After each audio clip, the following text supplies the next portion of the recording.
विदा करो मेरे यारा, मैनू विदा करो, मैनू विदा करो, मुझे जाना है तड़ी पारा।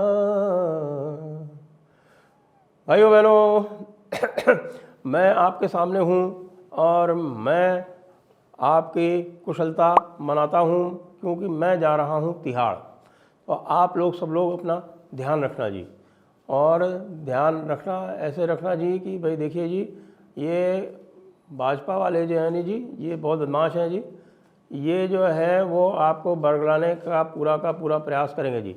ऐसे टाइम पे जी आप जो है वो मेरा ध्यान भी रखना जी, और अपना ध्यान भी रखना जी, अपनी हेल्थ का ध्यान भी रखना जी। मोहल्ला क्लिनिक जाते रहना जी, और पास की जो दुकान है ना उस पर भी जाते रहना जी, जिससे कम से कम दिल्ली सरकार का रेवेन्यू आते रहे जी। अब देखिए जी, मैं बहुत बीमार हूँ, आपको पता है जी, और मेरा 6 किलो वज़न घट गया था जी।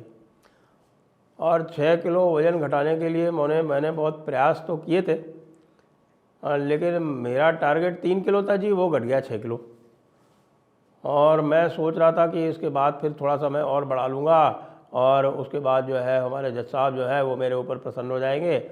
लेकिन उन्होंने जी खाली मेरे को 2 तारीख का टाइम दिया जी। अब ये बताइए ये कैसे फेयर बात है जी। अब मैंने इतना कैंपेन किया जी, देखिए मैं अपनी सेहत का भी ध्यान नहीं रख पाया जी। मैं तो देखिए आपके लिए पूरी तरह से लगा हुआ हूँ जी। मेरे को अपनी हेल्थ का भी ध्यान नहीं जी। मैं तो जनता की सेवा में लगा हुआ हूँ जी, मैं देश की सेवा में लगा हुआ हूँ जी। आपको ये भी पता है कि मैं भगत सिंह से प्रेरणा लेता हूँ जी। भगत सिंह और राजगुरु और ये सब मेरे जो है आदर्श हैं जी।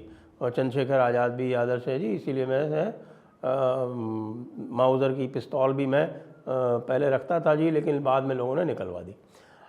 अब आपको एक काम करना है जी, आपको मैं संदेश देके जा रहा हूँ जी, क्योंकि जैसे मैं वहाँ से आपके सही सलामत रहने की दुआ कर रहा हूँ जी, वैसे आपको भी ये दुआ करनी है, और आपको मेरे काम भी करने जी।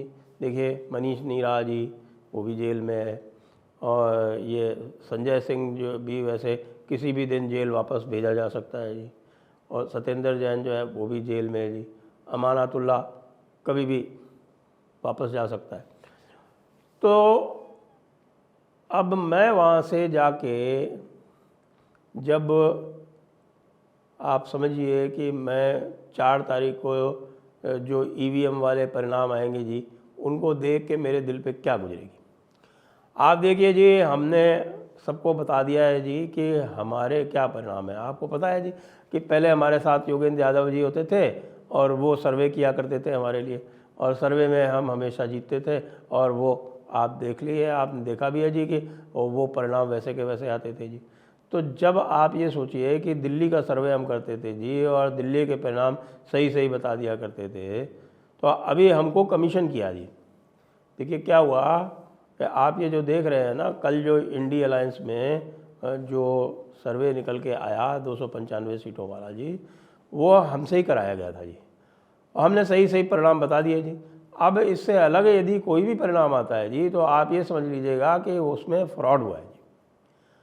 तो उसके बाद फिर आपको मेरी तरफ से आंदोलन करना है जी, क्योंकि आपको पता है कि मेरा जो पूरा का पूरा अस्तित्व है वो पूरी तरह से वो कमिटेड है जी, वो कमिटमेंट है उसका प्रजातंत्र के लिए। तो फिर वहाँ पे जो है वो देखिए जी, इन्होंने क्या किया कि मेरे को एग्ज़िट पोल तो देखने दिया, और एग्ज़िट पोल देखने के बाद में अब मुझे जेल भेजा।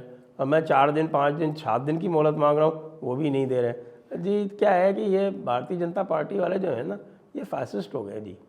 इनका तो आपको ही कोई इंतज़ाम करना पड़ेगा जी।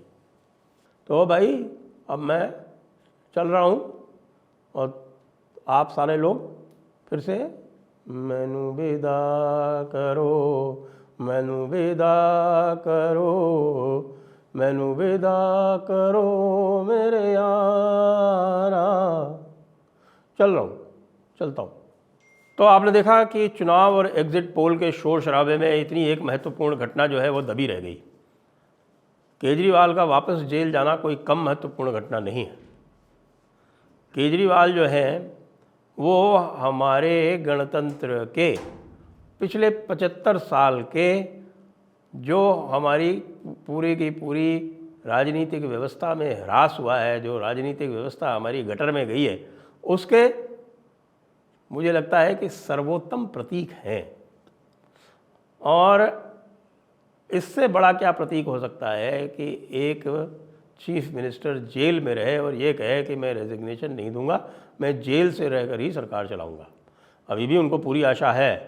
उन्होंने अब राउज एवेन्यू कोर्ट में लगा दी थी एप्लीकेशन कि हमारी इंटरिम बेल बढ़ाई जाए। मतलब ऐसे ऐसे कार्य हो रहे हैं जुडिशरी में भी और जुडिशल प्रोसेस में भी कि ऐसी पिटिशन्स सुनी जाती हैं। इंटरिम बेल दी किसके द्वारा गई है? इंटरिम बेल दी गई है सुप्रीम कोर्ट के द्वारा। सुप्रीम कोर्ट में जब वो गए तो सुप्रीम कोर्ट ने उनसे सुनने से मना कर दिया और कह दिया कि इसके ऊपर ऑलरेडी हियरिंग हो चुकी है, मैटर रिजर्व्ड है, इसलिए हम इसको एडमिट भी नहीं करेंगे। रजिस्ट्री ने ही उनको रिजेक्ट करके भेज दिया। जो उन्होंने ईमेल भेजी थी चीफ जस्टिस ऑफ इंडिया की, उन्होंने उस पर भी कॉग्निजेंस नहीं ली। उन्होंने रजिस्ट्री को ये इंस्ट्रक्शन निश्चित रूप से दिया होगा, तभी रजिस्ट्री ने ये कहा कि हम इसको एंटरटेन ही नहीं करेंगे, ये मेंटेनेबल ही नहीं है। और उसके बाद वो चले जाते हैं लोअर कोर्ट में, राउज एवेन्यू कोर्ट में, और राउज एवेन्यू कोर्ट में एप्लीकेशन लगा देते हैं कि साहब कि हमारी इंटरिम बेल की जो ये अवधि है इसको बढ़ाया जाए। यानी सुप्रीम कोर्ट के जो अधिकार हैं वो राउज एवेन्यू कोर्ट कैसे एक्सरसाइज कर लेता। लेकिन उसके बाद भी आप देखिए कि किस तरह से हमारे कुछ वकीलों ने पूरी की पूरी न्यायिक व्यवस्था को हाईजैक कर रखा है कि राउज एवेन्यू कोर्ट ने वह प्लीज सुनी, उसको तो on the face of it इनकार कर देना चाहिए था कि सुप्रीम कोर्ट का ऑर्डर है, सुप्रीम कोर्ट जाइए, सुप्रीम कोर्ट आपकी नहीं सुनता है तो मैं क्या कर सकता हूँ। और इंटरिम बेल के एक्सटेंशन के लिए एप्लीकेशन सुन ली और मैटर रिजर्व कर दिया। ये अलग बात है कि डेट 5 तारीख रख दी। तो जजेस जो हैं लोअर कोर्ट के वो भी बहुत प्रेशर में हैं जब ये देखते हैं कि साहब के वकील जो हैं अभिषेक मनु सिंघवी जैसे, कपिल सिब्बल जैसे, ये सीधे सुप्रीम कोर्ट जाते हैं और उनकी सेम डे हियरिंग हो जाती है, और हियरिंग होने के बाद जो पिटिशन नहीं होती है उस पर भी सुनवाई हो जाती है।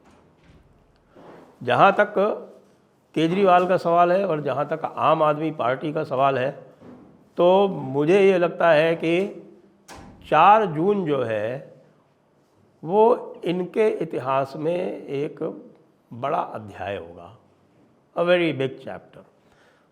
वो इसलिए होगा कि जो भी एग्जिट पोल कल आए हैं वो आप देख रहे हैं कि उसमें सब में आम आदमी पार्टी की हालत ख़राब बताई जा रही है, पंजाब में भी ख़राब बताई जा रही है और दिल्ली में भी ख़राब बताई जा रही है। वो इसलिए है कि दिल्ली में तो ये 2 बार इसलिए जीत गए, बल्कि 3 बार इसलिए जीत गए कि दिल्ली में बहुत हेल्दी रेवेन्यू यहाँ पर था, तो उन्होंने खूब जम के फ्रीबीज बांट दी और काम चल गया। पंजाब जो थी वो एक बड़ी ही स्ट्रेस्ड स्टेट थी, बहुत ही फाइनेंशियली स्ट्रेस्ड राज्य था। वहाँ पर जो भी वादे ये करके गए थे वो पूरे नहीं कर पाए, और उसका आप परिणाम सीधे सीधे 4 तारीख के चुनावों में देखेंगे। आपको ध्यान हो कि 2019 में इनकी केवल 1 सीट आई थी।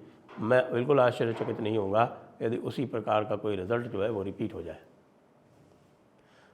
दिल्ली में लोग जो हैं वो समझदार हैं और वो लगातार, आज से नहीं 2014 से लगातार वो स्टेट गवर्नमेंट को अलग और सेंट्रल गवर्नमेंट को अलग वोट करते रहे हैं।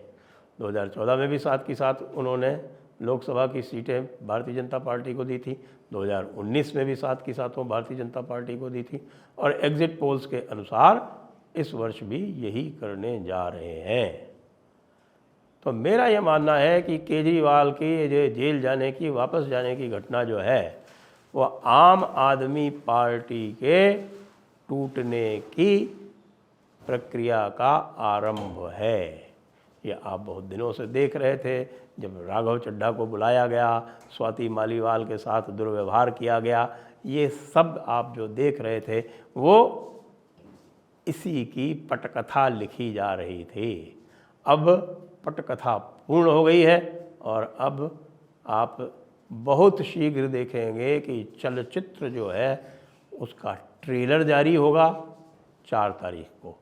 4 तारीख को जो ट्रेलर जारी होगा उसके बाद फिर कुछ दिनों के बाद पूरी फिल्म जारी होगी और उस पूरी फिल्म के जारी होने के बाद पता चलेगा कि भाई ये जो आम आदमी पार्टी नाम की जो पिक्चर है इसका अंत एक ट्रेजेडी में होने वाला है।